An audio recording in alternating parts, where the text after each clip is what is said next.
Hello, this is Kirill from forexboat.com and welcome back to the course on Forex trading. Today a good opportunity presented itself and we will be conducting our second trade on our real live Forex account. If we look down here in the account history tab, you can see the result of our previous trade, which was a euro-dollar sell order, which closed at take profit and brought us a total of $56.19 profit. So now if we move on to the trade tab, you'll see that the current balance on the account is $556.19 of real money, which we will be using today to conduct our second real Forex order.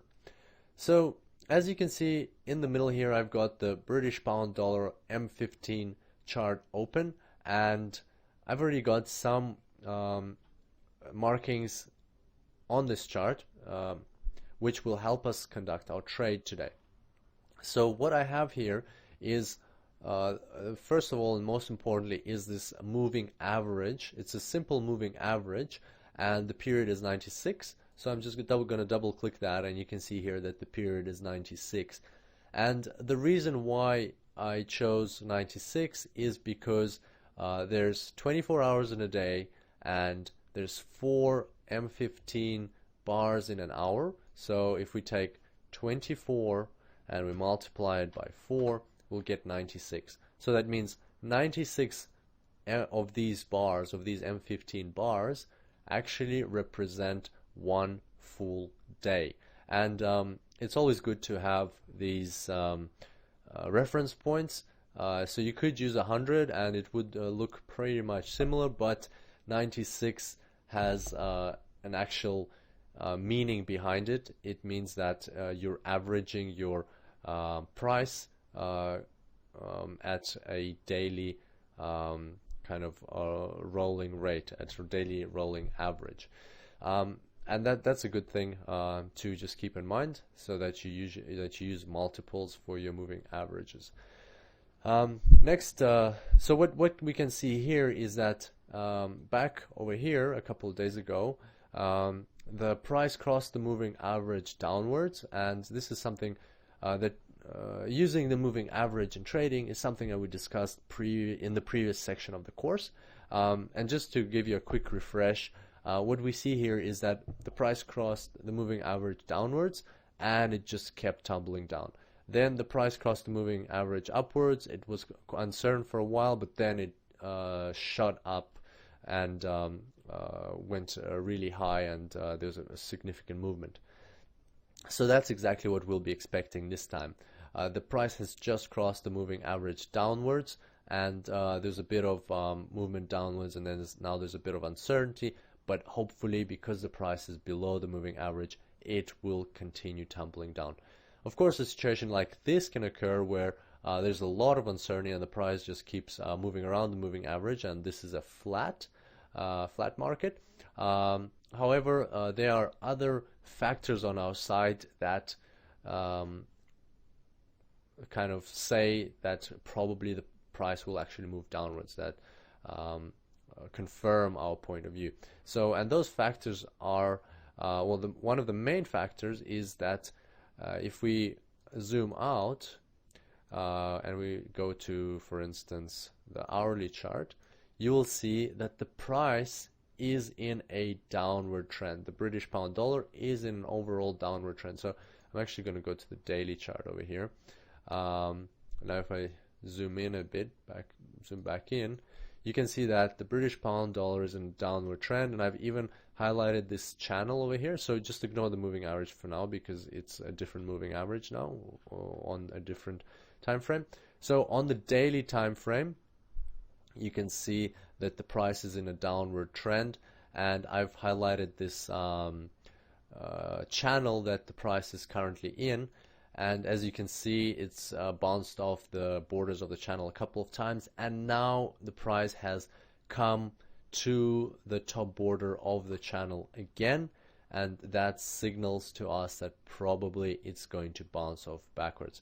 So a very good confirmation from a higher time frame. That means that we are in a downward trend, and there is pressure from the market to push this price further down.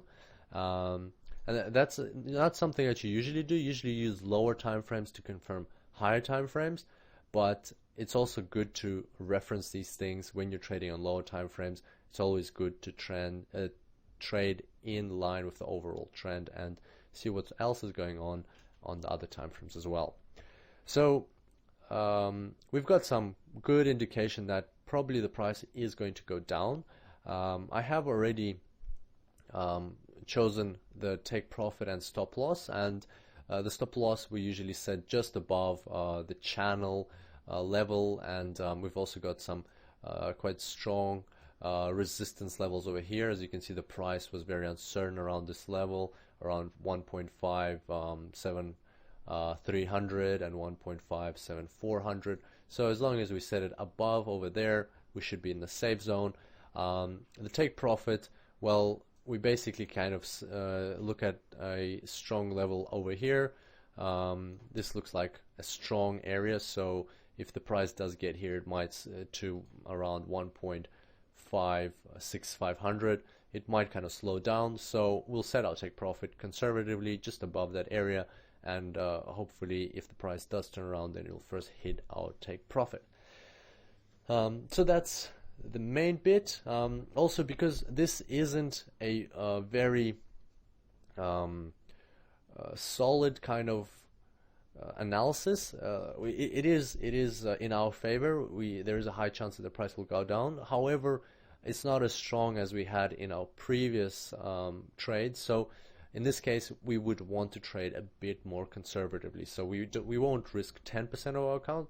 Let's say, for instance, we'll risk 5% of our account to be a bit more conservative.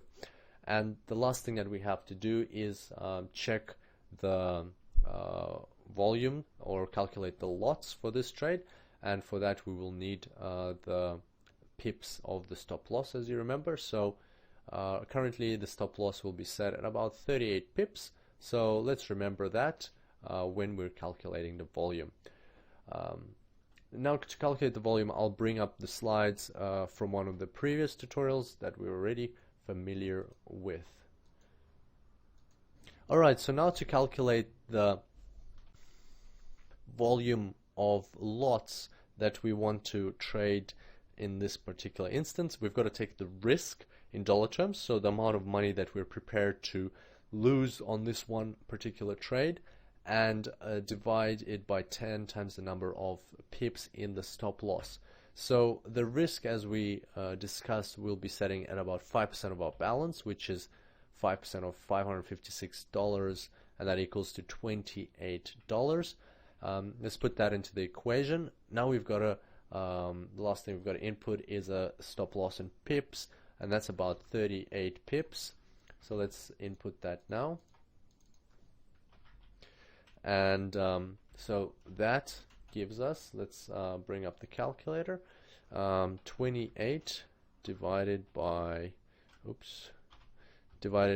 10 times 38. That gives about 0.07. So let's put that in, 0.07 lots. All right. Perfect. So now we know what our volume is. We can go on ahead with our trade. Click this button up over here, new order. We're going to put in our lots right away, so it's 0.07. Stop loss, as we agreed, will be 1.57600. Take profit will be 1.56650. Comment is second order.